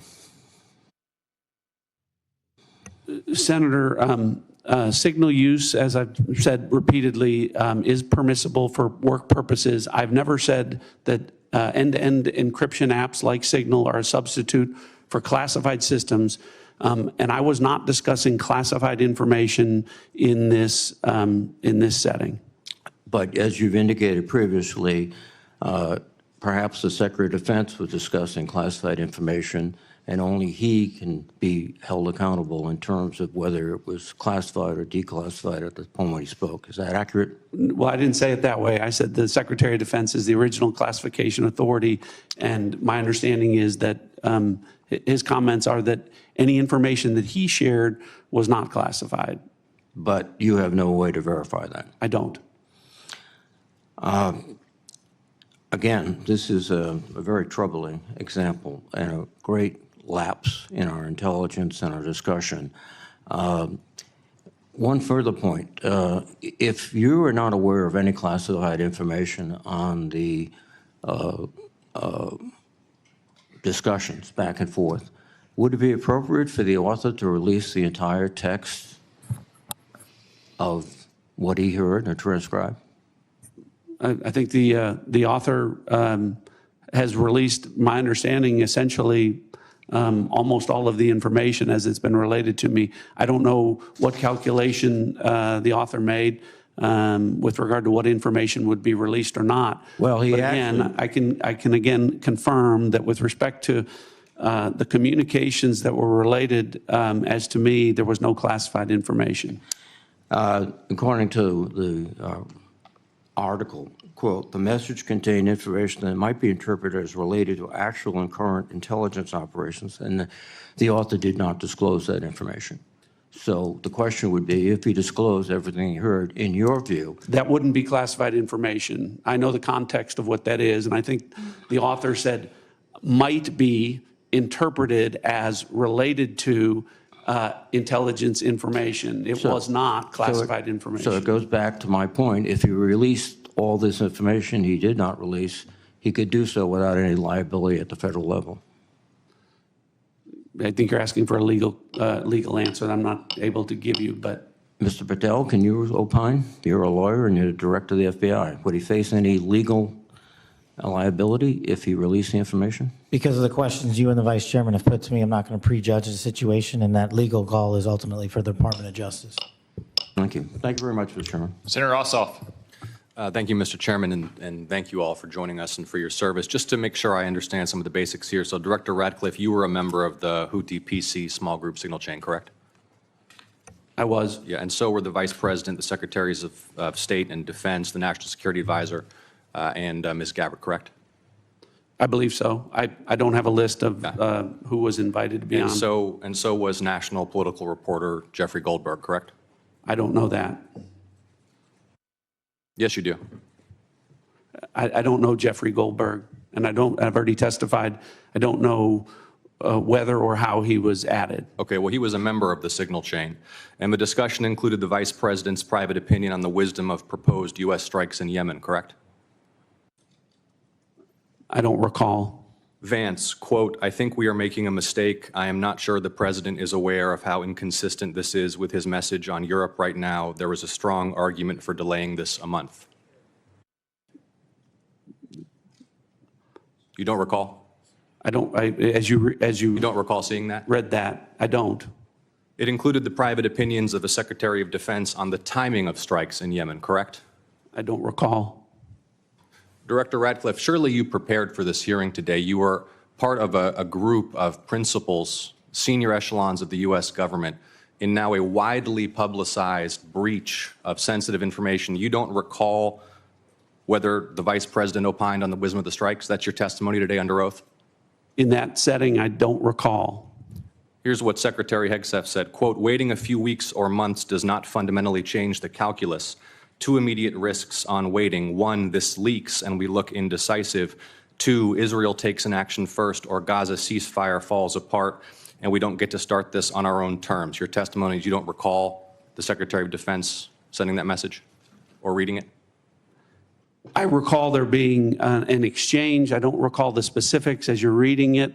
Well, let's put it this way, Director Ratcliffe, a discussion by senior U.S. officials on the timing and risks of a proposed military campaign and disagreements between the president and the vice president about U.S. plans and intentions would be of obvious interest to foreign intelligence services, would it not? Yes. And they were discussing the timing of sending U.S. air crews into enemy airspace where they faced an air defense threat, correct? I'm going to, Senator, defer to the other principles that you're referring to about what the meaning and the context of what they were They're talking about auditing. the timing of U.S. airstrikes, correct? Yes. Yes, and therefore the timing of sending U.S. air crews into hostile airspace, correct? Yes. And therefore the time period during which enemy air defenses could target U.S. air crews flying in enemy airspace, correct? I don't know that. You do know that. Let me ask this question, General Hawk. You lead America's signals intelligence collection. Would the private deliberation of foreign senior officials about the wisdom and timing of potential military action be a collection priority for you and the U.S. intelligence community? Senator, it's our job to do indications and warning for both the plans and intentions of adversary leaders and for military commanders. And would not information about the timing of airstrikes allow a military to pre-position or cue air defense systems to shoot down enemy aircraft? I think, Senator, from our perspective, any advance warning is something that we certainly are trying to protect. Yeah. Director Ratcliffe, this was a huge mistake, correct? No. A national political... Hold on. No, you Let me hold answer. on. No, The Director answer- the Ratcliffe, reason I I asked you a say yes or no- no question, and now you'll hold on. A national political reporter You can characterize it how you want. was made privy The White to House has sensitive made information clear about that there imminent was an military inadvertent operations against a mistake, foreign terrorist an inadvertent organization. mistake of adding a reporter. And that wasn't a huge to a mistake? seal. That wasn't a huge mistake? Well, I think they characterize This is it an as a embarrassment. mistake. This is utterly unprofessional. There's been no apology. There has been no recognition of the gravity of this error. And by the way, we will get the full transcript of this chain, and your testimony will be measured carefully against its content. Thank you, Mr. Chairman. I thank the witnesses again for their appearance today. I sense the Vice Chairman has something to add. I do. So I will recognize him briefly. Well, again, I thank the witnesses. But what you're saying doesn't make sense on the face of it. Everybody knows, at least Director Ratcliffe, you had the courtesy of acknowledging you were on the chain. Director Gabbard wouldn't even touch that, even though we've got our initials. And if you want a comparison, think back to the beginning of the Ukraine war, when the United States, in concert with our then ally, the United Kingdom, declassified a lot of Putin's battle plans that allowed the Ukrainians to push back successfully on the Russian invasion. How was that? That was gone through a real process of declassification. As Senator Ossoff so clearly made the point, this information out, potentially where our adversary could reposition its defenses, in the unwillingness of the individuals on this panel who are on the chat to even apologize or acknowledging what a colossal screw-up this is, speaks volumes. Thank you to our witnesses for your appearance. A few administrative matters. As I mentioned earlier, Senator Collins is under the weather. She regrets that she could not be here for your testimony. Senator Risch likewise had to preside over a hearing of the Foreign Relations Committee to include the nomination of my former governor, Mike Huckabee, a great American and a great friend of Israel, to be the next ambassador to Israel. He also regrets that he could not be here. I anticipate he may have written questions as well. I would urge you all to respond to those promptly. Now, the audience will remain seated while our witnesses and their aides depart the hearing room. The Capitol Police will ensure this occurs. I want to commend the Capitol Police and our committee security staff for running an orderly hearing today. For the benefit of members, the vote on the floor has been called. We will adjourn this open hearing and we will reconvene in closed setting at 12:40 p.m. The hearing is adjourned.